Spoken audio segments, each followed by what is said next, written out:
해가 지평선 위로 막 떠오르고 첫 햇살이 강남 일대 7층 건물 맨 꼭대기 작은 방위 창문을 통해 비쳐들었다. 65세가 된 김순자는 단순한 침대에서 일어나 아직 졸린 눈을 비볐다. 그녀는 알람 시계가 필요 없었다. 그녀의 몸은 수십 년 동안 아침 5시에 일어나는 데 익숙해져 있었다. 그녀의 방은 그리 넓지 않았다. 약 20제곱미터의 공간에 기본적인 가구만 있었다. 싱글 침대 하나, 작은 나무 책상, 오래된 옷장, 그리고 세면대. 아무도 이곳이 수백만 원의 가치가 있는 이 건물 전체의 소유주가 사는 곳이라고 생각하지 못할 것이다. 김순자는 천천히 화장실로 들어가 얼굴에 물을 끼얹고 거울을 바라보았다. 늙은 얼굴에 깊게 파인 주름, 힘줄이 두드러진 손과 색소 침착 모두 평생 동안 열심히 일한 흔적이었다. 그녀는 자신의 반영된 모습에 살짝 미소를 지었다. 또 하루가 시작되는구나. 그녀는 속삭였다. 살아갈 또 하루. 그녀는 간단한 작업복을 입었다. 색이 바랜 오래된 셔츠와 헐렁한 천바지. 뜨거운 차 한 잔을 마신 후 그녀는 빗자루와 청소도구가 담긴 양동이를 들고 하루 일을 시작했다. 김순자는 건물 청소를 위해 사람을 고용할 필요가 없었지만 그럴 능력이 충분히 있었다. 이것은 그녀의 선택이었다. 활동적으로 지내고 세상과 연결되는 방법이었다. 그녀는 맨 위층부터 시작해서 각 복도, 계단, 창문을 청소했다. 이 일은 습관이 되어 그녀의 일상생활의 필수적인 부분이 되었다. 2층에 도착했을 때 그녀는 박민수 의사가 진료실 문을 여는 것을 보았다. 회색 머리와 친절한 눈을 가진 중년 남자는 그녀에게 미소 지으며 인사했다. 안녕하세요, 김 할머니. 오늘 기분이 어떠세요? 그는 따뜻하고 존중하는 목소리로 물었다. 감사합니다, 의사 선생님. 저는 잘 지내요. 김순자는 대답하며 그녀의 입술에 친절한 미소가 피어났다. 요즘 진료실은 어떻게 돼가나요? 모든 것이 잘 돼가고 있어요. 할머니, 점점 더 많은 환자들이 오고 있어요. 방을 하나 더 확장할 생각 중이에요. 그래요? 좋네요. 그녀는 고개를 끄덕였다. 더 많은 공간이 필요하시면 우리가 상의할 수 있어요. 박민수는 거의 10년 동안 이 건물에 머물러 온 세입자였다. 그는 양심적인 의사로 항상 환자들, 특히 노인들을 존중하고 정성껏 돌보았다. 그것이 김순자가 그를 높이 평가하는 이유였다. 그녀가 그것을 직접 표현하지는 않았지만 차 한잔 하러 들어오실래요? 제주에서 새로운 녹차를 막 가져왔어요. 의사가 초대했다. 다음에요. 의사 선생님, 아래층을 청소해야 해요. 그녀는 부드럽게 거절했다. 김순자가 1층에 도착했을 때 해는 이미 높이 떠 있었다. 현대 한국약국은 이미 문을 열었고 최영이라는 젊은 직원이 약장에 약을 정리하고 있었다. 갈색 붉은 머리카락을 염색하고 진한 화장을 한 30대 여성은 김순자를 볼 때마다 항상 짜증을 내는 듯했다. 그녀가 약국 입구 근처 바닥을 닦기 시작했을 때 최영은 숨기지 않은 경멸의 시선으로 그녀를 힐끗 보았다. 이봐요, 할머니. 그녀는 목소리에 경멸이 가득한 채로 말했다. 다른 시간에 청소할 수 없나요? 지금은 바쁜 시간이고 곧 고객들이 많이 올 거예요. 김순자는 고개를 들었지만 그녀의 얼굴은 이 무례한 말에 감정을 드러내지 않았다. 곧 끝날 거예요. 그녀는 부드럽게 말했다. 5분밖에 안 걸려요. 5분? 우리 가게에 뭐가 필요한지 이해 못하세요? 입구에서 노인이 청소하는 걸 보면 고객들이 뭐라고 생각하겠어요? 최영은 짜증을 냈다. 여기는 현대적인 약국이지 재래시장이 아니에요. 김순자의 마음의 아픔이 찔렸지만 그녀는 그것을 드러내지 않았다. 평생 그녀는 참고 내면의 고통을 숨기는 법을 배웠다.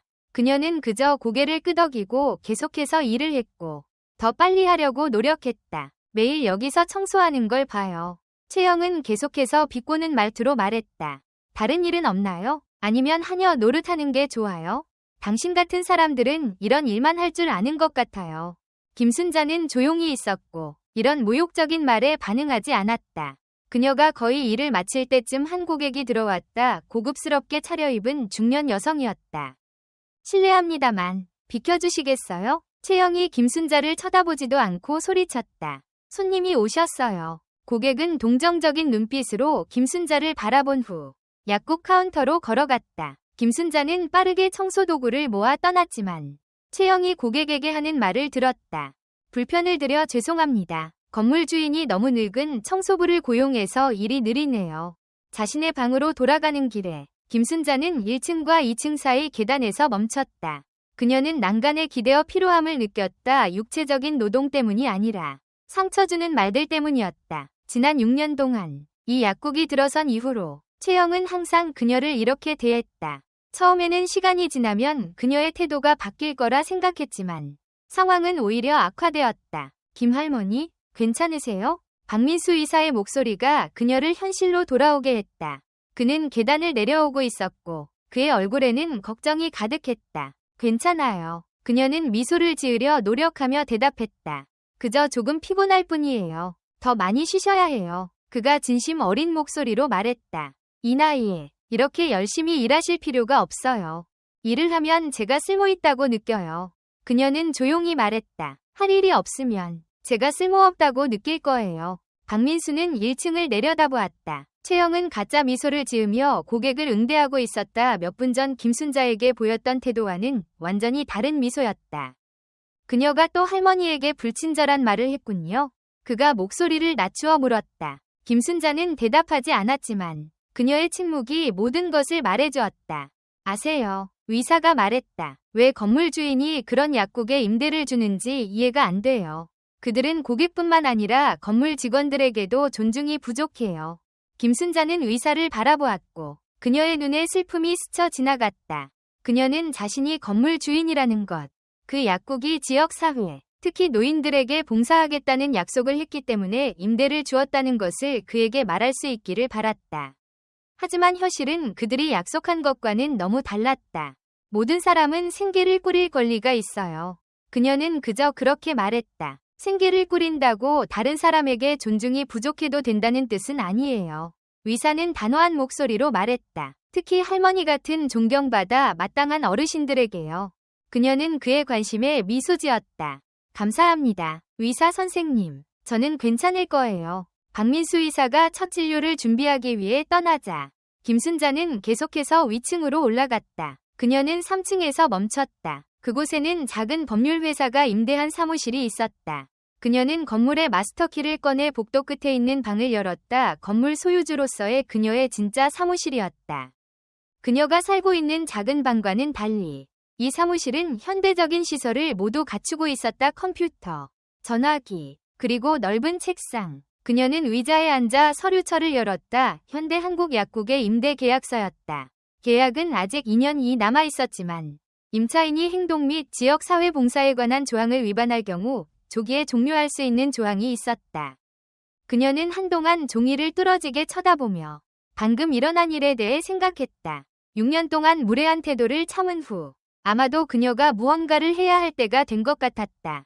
하지만 무엇을, 그리고 그것이 옳은 결정일까? 전화벨 소리가 그녀의 생각을 중단시켰다. 그것은 그녀의 유일한 딸인 박미영이었다. 그녀는 성공한 변호사로 미국에 살고 있었다. 어머니, 잘 지내세요? 딸의 따뜻한 목소리가 전화기 너머로 들려왔다. 난 잘 지내고 있어. 사랑하는 딸아. 김순자는 밝은 목소리를 유지하려고 노력하며 대답했다. 다음 주에 서울에 갈 거예요. 어머니를 뵙고 싶어요. 정말? 좋구나. 너를 만나게 되어 기대가 돼. 어머니는 아직도 그 작은 방에 살고 계신가요? 미영이 걱정스러운 목소리로 물었다. 어머니는 제가 압구정동에 사들인 아파트로 이사하셔야 해요. 거기가 훨씬 편할 거예요. 난 여기서 사는데 익숙해. 김순자는 부드럽게 거절했다. 그리고 내가 건물을 직접 돌볼 수 있어. 어머니, 더 이상 일하실 필요가 없어요. 어머니는 인생을 즐기셔야 해요. 여행도 다니고, 친구들도 만나고, 좋아하는 일을 하세요. 이게 내가 좋아하는 일이야. 사랑하는 딸아. 나는 사회에 여전히 유용하다고 느끼는 것이 좋아. 대화는 몇 분 더 계속되었고, 주로 미영의 미국 생활과 서울 방문 계획에 관한 것이었다. 전화를 끊은 후, 김순자는 한숨을 쉬었다. 그녀의 딸은 왜 그녀가 이렇게 살기로 선택했는지 이해하지 못했다. 부유한 여성이 가난한 사람처럼 살며 자신의 건물에서 하녀의 일을 하는 것을. 하지만 김순자에게 이것은 희생이나 금욕이 아니었다. 이것은 선택이었다. 자신에게 진실되게 살기로 한 선택. 인생의 진정한 가치를 자신에게 상기시키기 위한 선택. 돈은 왔다 갔다 하지만 품위와 자존심은 영원히 남는 것이었다. 그녀는 약국의 임대 계약서를 다시 보았고 그녀의 마음속에 결정이 서서히 형성되기 시작했다. 아마도 변화의 시간이 온 것 같았다. 그녀 자신을 위해서가 아니라 다른 사람들, 그녀처럼 약국에 와서 최영의 무례한 태도를 참아야 하는 노인들을 위해서. 김순자는 서류철을 닫고 사무실 문을 잠그고 일상적인 일로 돌아갔다. 하지만 그녀의 마음속에는 계획이 형성되기 시작했다. 다음 날, 김순자가 2층 복도를 청소하고 있을 때 박민수 의사가 그녀를 진료실로 불렀다. 그는 문을 닫고 그녀에게 앉으라고 권했다. 김 할머니, 어제 일에 대해 생각해봤어요. 그가 진지한 목소리로 말했다. 저는 더 이상 최영희 할머니와 제 노인 환자들을 대하는 방식을 무시할 수 없어요. 김순자는 호기심 어린 눈빛으로 그를 바라보았다. 의사 선생님은 뭘 하실 건가요? 건물 주인에게 말할 생각이에요. 그 약국과의 계약을 재검토하도록 제안할 거예요. 김순자는 심장이 빠르게 뛰는 것을 느꼈다. 이제 진실을 밝힐 때인가? 아니면 계속해서 비밀을 유지해야 할까? 의사 선생님. 그녀는 부드럽지만 단호한 목소리로 말했다. 제가 말씀드릴 게 있어요. 박민수는 그녀를 바라보며 기다렸다. 저는 김순자입니다. 이 건물의 소유주입니다. 의사의 얼굴에 놀라움이 명백히 드러났다. 그는 그녀를 바라보았고 그의 입이 놀라움에 살짝 벌어졌다. 할머니가 건물 주인이세요? 그는 자신의 귀를 믿을 수 없다는 듯이 반복했다. 하지만 왜 할머니는, 왜 제가 청소 일을 하고 그 작은 방에 살고 있냐고요? 그녀는 미소를 지었다. 그것은 제 선택이에요. 의사 선생님, 저는 사치가 필요하지 않아요. 저는 제가 여전히 유용하다고 느끼고 여전히 일상생활의 일부라고 느끼는 것이 필요해요. 박민수 의사는 처음의 충격에서 서서히 회복되었다. 하지만 왜 할머니는 최영희 할머니를 대하는 방식을 막지 않으셨어요? 할머니는 언제든지 그들의 계약을 종료할 수 있잖아요. 그렇게 쉽지 않아요. 그녀는 설명했다. 법적인 조항들이 있어요. 그리고 저는 항상 모든 사람이 두 번째 기회를 받을 자격이 있다고 믿어요. 저는 그녀가 변할 거라고 희망했어요. 박민수는 동의하지 않는 듯 고개를 저었다. 6년은 두 번째 기회로 충분히 긴 시간이에요. 김 할머니. 할머니는 너무 친절하셔서 어떤 사람들은 그것을 이용해요. 김순자는 잠시 침묵하며 의사의 말을 곰곰이 생각했다. 아마도 그가 맞을지도 모른다. 아마도 그녀는 너무 관대했을지도 모른다. 의사 선생님. 그녀는 마침내 말했다. 저는 그 약국과의 계약을 종료하는 것에 대해 생각하고 있었어요. 하지만 저는 대체할 새로운 약국이 필요해요. 혹시 아시는 분이 있나요? 의사의 눈이 반짝였다. 제 옛 학교 친구가 있어요. 그는 종로구에서 가족 약국을 운영하고 있어요. 그들은 정성 어린 서비스로 유명하고 특히 노인들에게요. 할머니가 원하시면 제가 그에게 연락할 수 있어요. 부탁해요. 그녀는 고개를 끄덕였다. 하지만 제가 건물 주인이라는 것을 아무에게도 말하지 마세요. 저는 그것을 비밀로 유지하고 싶어요. 이해합니다. 의사는 말했지만 분명히 그는 아직도 많은 질문이 있었다. 할머니의 비밀을 지키겠습니다. 김순자가 진료실을 나왔을 때 그녀는 어깨에서 무거운 짐이 벗겨지는 느낌을 받았다. 여러 해 만에 처음으로 그녀는 자신의 비밀을 누군가와 공유했다. 그리고 이제 그녀는 필요한 변화를 만들 것이다. 하지만 그녀는 이 결정이 그녀뿐만 아니라 이 건물의 다른 많은 사람들의 삶을 바꿀 일련의 사건들로 이어질 것이라는 것을 알지 못했다. 박민수 의사와의 대화 이후 김순자는 마음이 한결 가벼워진 채 일상으로 돌아갔다. 그녀는 오랜 시간 동안 자신의 정체성을 비밀로 유지했지만 이제 적어도 한 사람에게는 진실을 털어놓았다. 다음 날 아침, 그녀는 평소보다 일찍 일어나 창밖을 바라보았다. 서울의 아침은 분주했고 강남의 거리는 이미 출근하는 사람들로 붐비기 시작했다. 김순자는 차분히 머리를 빗고 평소처럼 소박한 옷을 입었다. 오늘은 특별한 날이 될 것이라는 예감이 들었다. 오늘은 변화를 시작할 때인가 보구나. 그녀는 거울 속 자신의 모습에게 말했다. 그녀의 눈에는 결의가 담겨 있었다. 그녀는 삶에서 많은 어려움을 이겨냈다. 남편을 일찍 잃고 홀로 딸을 키웠으며 가진 것 없이 시작해 이제는 건물주가 되었다. 하지만 그녀에게 가장 중요한 것은 항상 품위와 타인에 대한 존중이었다. 그녀가 계단을 내려가는 도중 휴대전화가 울렸다. 박민수 의사였다. 김 할머니, 좋은 소식이 있어요. 제 친구 이정훈이 약국 이전에 관심이 있어요. 오늘 오후에 만나볼 수 있을까요? 그럼요. 의사 선생님, 제 사무실에서 만나는 게 어떨까요? 3시쯤에요. 김순자는 대답했다. 그녀의 마음에는 설렘과 함께 약간의 불안도 스쳤다. 최영과 현대한국약국에 대한 계약 종료는 쉬운 결정이 아니었다. 법적인 문제가 생길 수도 있었다. 하지만 그녀는 이것이 옳은 일이라고 확신했다. 오전 청소를 마치고 김순자는 1층에 내려왔을 때 익숙한 모욕적인 상황을 다시 맞았다. 최영은 노인 고객에게 불친절하게 대하고 있었다. 할아버지, 말씀하신 약은 지금 품절이에요. 다음 주까지 기다리셔야 해요. 계속 여기 서 계시면 다른 손님들에게 방해가 돼요. 노인은 당황한 표정으로 서 있었다. 하지만 이 약은 매일 먹어야 하는 거라서 그건 제가 어떻게 할 수 없어요. 약국이 많으니 다른 데 가보세요. 최영은 짜증스럽게 대답했다. 김순자는 더 이상 참을 수 없었다. 그녀는 노인에게 다가갔다. 죄송합니다만 제가 도와드릴게요. 근처에 다른 약국이 있어요. 제가 안내해드릴게요. 최영은 김순자를 경멸적인 시선으로 바라보았다. 할머니, 당신은 청소나 하세요. 약국 일에 끼어들지 마세요. 김순자는 침착하게 노인을 밖으로 안내했다. 저기 2블록 떨어진 곳에 작은 약국이 있어요.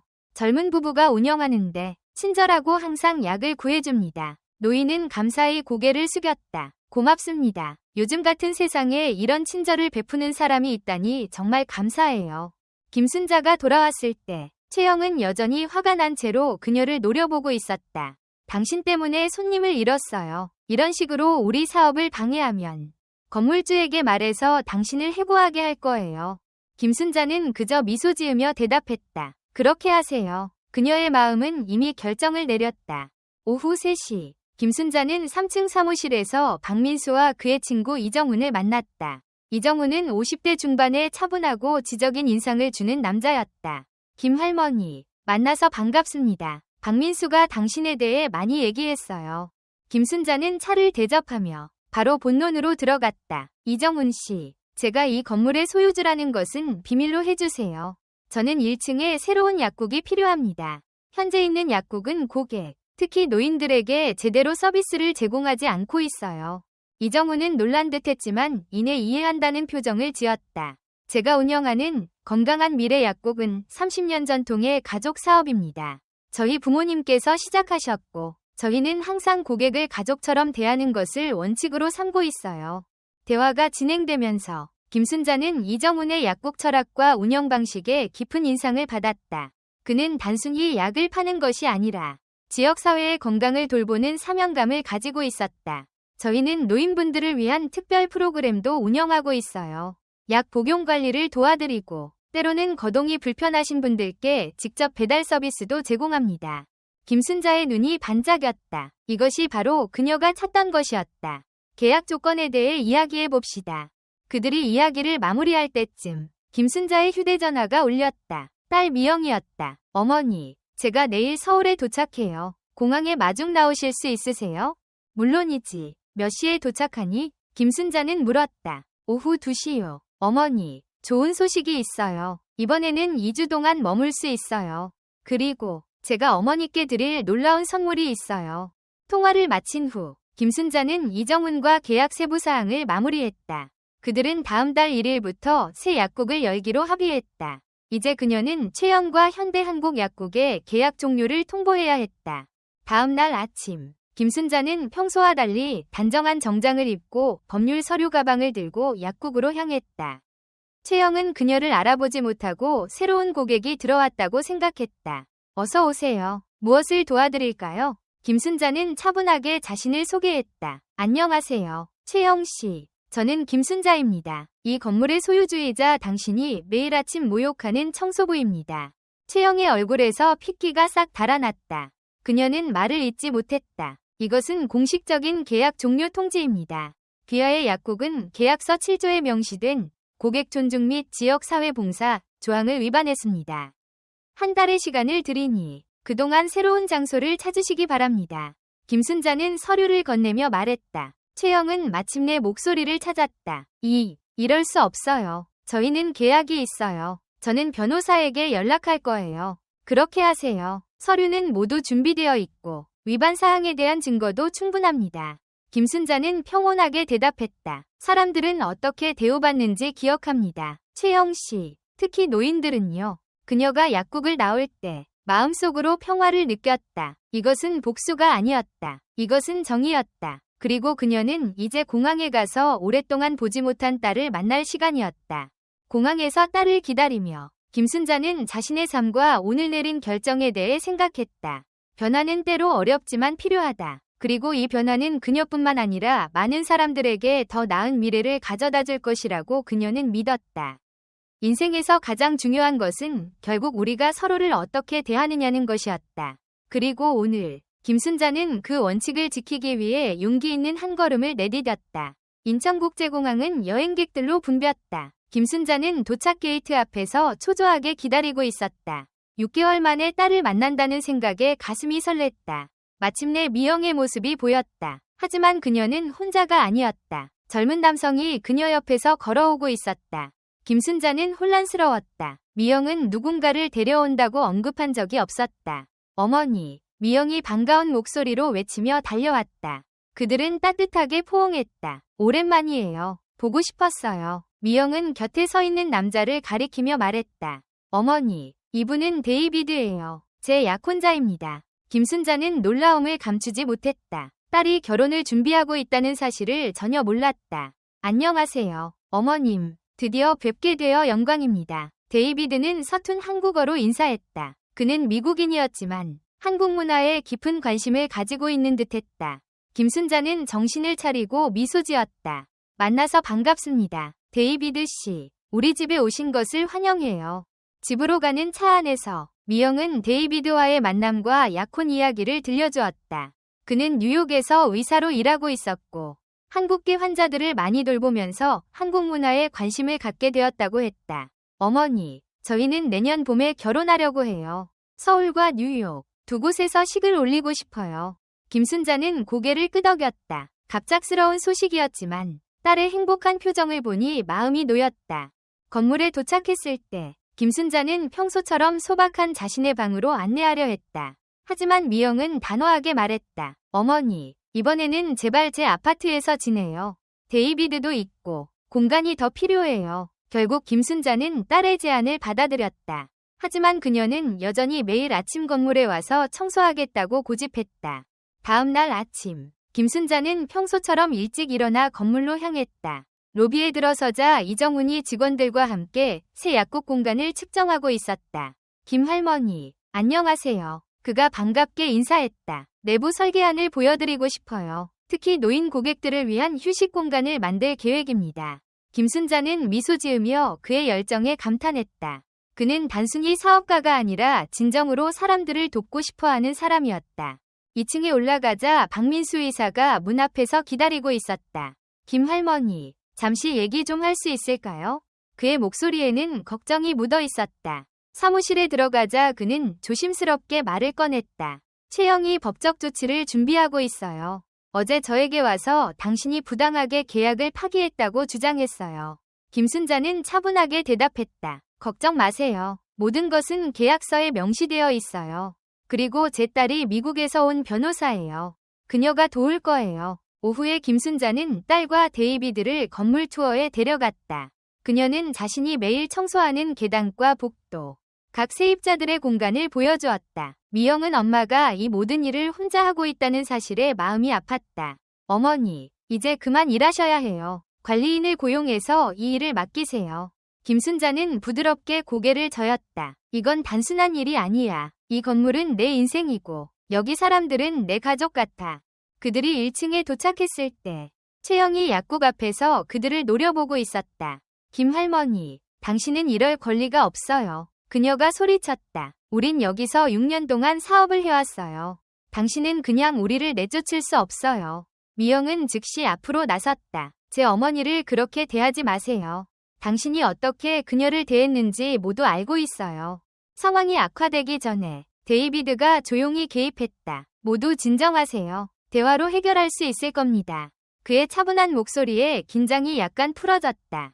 김순자는 채영을 바라보며 말했다. 내가 당신을 개인적으로 미워해서 이러는 게 아니에요. 당신이 고객들, 특히 노인들을 어떻게 대했는지가 문제예요. 우리는 모두 존중받을 자격이 있어요. 채영의 눈에 갑자기 눈물이 고였다. 그녀의 강한 태도가 무너지기 시작했다. 저는 그저 사업을 유지하려고 노력했을 뿐이에요. 요즘 대형 약국 체인들과 경쟁하기가 너무 어려워요. 김순자는 잠시 침묵했다. 그녀는 채영의 말에서 진실을 느꼈다. 사업의 압박이 그녀를 변화시켰을지도 모른다. 채영 씨, 김순자가 부드럽게 말했다. 당신에게 제안하고 싶은 것이 있어요. 새 약국에서 일해보지 않겠어요? 이정훈 씨는 경험 있는 약사를 찾고 있어요. 당신의 지식과 경험이 도움이 될 거예요. 단, 고객을 대하는 태도는 바꿔야 해요. 방 안의 모든 사람이 놀란 표정이었다. 미영은 어머니를 이해할 수 없다는 듯 쳐다보았다. 하지만 김순자는 확신에 찬 표정이었다. 채영은 잠시 말을 잇지 못했다. 왜 저를 도와주시는 거예요? 제가 할머니를 그렇게 함부로 대했는데. 사람은 누구나 실수를 해요. 그리고 누구나 두 번째 기회를 받을 자격이 있어요. 김순자는 미소 지었다. 제가 오랫동안 믿어온 것이에요. 그날 저녁, 김순자와 미영, 데이비드는 함께 저녁 식사를 했다. 미영은 여전히 어머니의 결정에 의문을 품고 있었다. 어머니, 정말 채영을 용서하신 거예요? 그녀가 어머니를 얼마나 못되게 대했는지. 김순자는 차분하게 대답했다. 용서는 상대방을 위한 것이 아니라 자신을 위한 것이란다. 난 오랫동안 살면서 그것을 배웠어. 데이비드는 감동한 표정으로 말했다. 어머님의 지혜는 정말 놀랍습니다. 미영이 어머님을 자랑스러워하는 이유를 이제 알겠어요. 김순자는 미소 지었다. 우리 모두는 서로에게서 배울 수 있어. 젊은이들의 열정과 에너지, 노인들의 경험과 인내, 모두 가치가 있지. 식사를 마친 후 미영은 어머니에게 마지막 놀라운 소식을 전했다. 어머니, 저희가 서울에 지사를 열기로 했어요. 데이비드와 저는 1년에 6개월은 여기서 살 계획이에요. 김순자의 눈이 기쁨으로 빛났다. 딸이 가까이에 있을 것이라는 생각은 그녀에게 큰 위안이 되었다. 밤이 깊어갈 때 김순자는 창밖을 바라보며 생각에 잠겼다. 인생은 참 예측할 수 없었다. 일주일 전만 해도 그녀는 매일 같은 루틴으로 살았고 채영의 무례함을 조용히 참아내고 있었다. 이제 모든 것이 변하고 있었다. 새로운 약국, 딸의 약혼, 그리고 용서를 통한 치유까지. 김순자는 자신의 선택들에 후회가 없었다. 그녀는 항상 자신의 가치관에 따라 살았고 그것이 그녀를 이 자리에 서게 했다. 비록 그녀는 겉으로 보기에 평범한 청소부일지 모르지만 그녀의 내면에는 깊은 지혜와 용기가 있었다. 그리고 그것이야말로 진정한 부였다. 내일은 새로운 하루가 시작될 것이다. 김순자는 여전히 아침 일찍 일어나 건물을 청소할 것이다. 하지만 이제 그녀의 마음은 더 가볍고 그녀의 세계는 더 넓어졌다. 그녀는 이제 자신의 정체성을 숨길 필요가 없다는 것을 알았다. 그녀는 김순자, 건물주이자 청소부, 어머니이자 곧 시어머니가 될 사람. 그리고 무엇보다 자신의 삶을 자신의 방식으로 살아가는 용기 있는 여성이었다. 한국의 봄은 항상 특별했다. 벚꽃이 흐드러지게 피어나고 공기는 새로운 시작의 희망으로 가득 찼다. 김순자는 남산공원의 벤치에 앉아 봄바람을 느끼며 조용히 미소 지었다. 오늘은 특별한 날이었다. 딸 미영의 결혼식이 있는 날이었다. 식은 오후에 예정되어 있었지만 김순자는 아침 일찍부터 나와 혼자만의 시간을 가지고 싶었다.